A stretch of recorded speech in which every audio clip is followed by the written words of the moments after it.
Would you please give a warm welcome to Lena Dunham.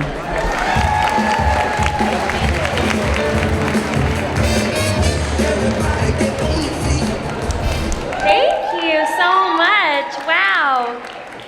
What a truly thrilling event. I am seated near Kris Jenner. It doesn't have to be a big deal for you, but it is for me.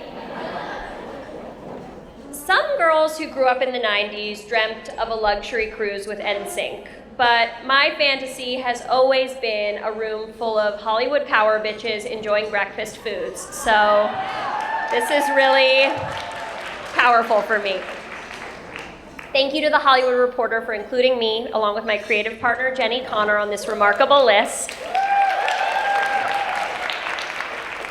And I really want to thank all of you for so brilliantly and stylishly cleaning up the mess that Hollywood has made of equality and diversity.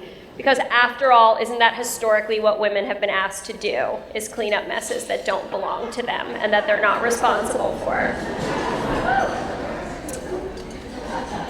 In her last book, my friend and mentor, Nora Ephron, made a list of things she would miss when she died. Among the things she would long for were bacon, reading in bed, and Paris. Things she wouldn't included bras, funerals, and panels on women in film. I have often wondered how Nora would feel about this new wave of heated dialogue on the gender inequality that continues to plague our industry. And then I remember something she told me when I echoed her sentiment about being sick of talking about exclusively female films. She said, we don't want to talk about it, but it's our job to talk about it until there's nothing left to say.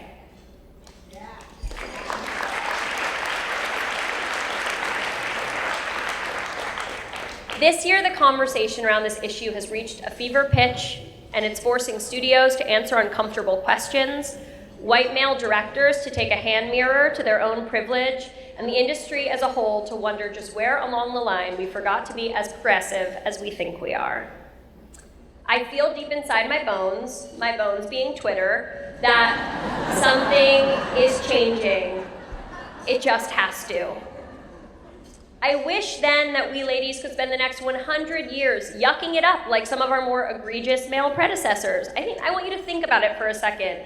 Screaming willy-nilly, going over budget, casting couches, epic vendors charged on the studio dime, and never ever worrying about whether our art and our politics are aligned or whether our next creative effort will be our last.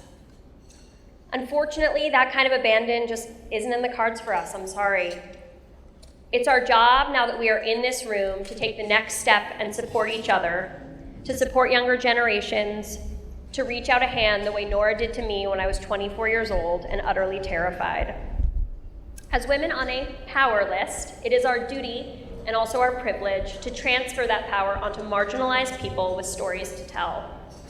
It's an odd irony that the entertainment industry, which sets the cultural beat and shows so many people the only images of themselves that they will ever see, has done such a sorry job of reflecting the diversity of the country in which we live and the world that we impact.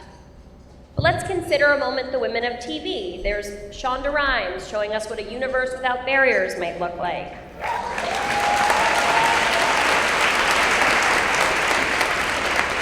There's Jill Soloway asking complex questions about gender and sexuality.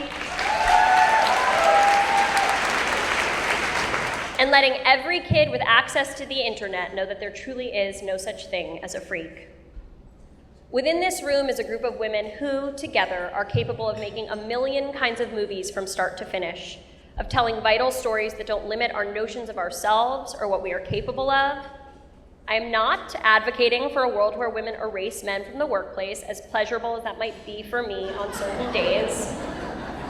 I am advocating for all of us here to make it our mission to use our resources and, yes, our power to turn this around as a team. To consider women, people of color, LGBTQ people, not just tell their stories, but also tap them for jobs that we have historically accepted as being done by white dudes in polar fleeces.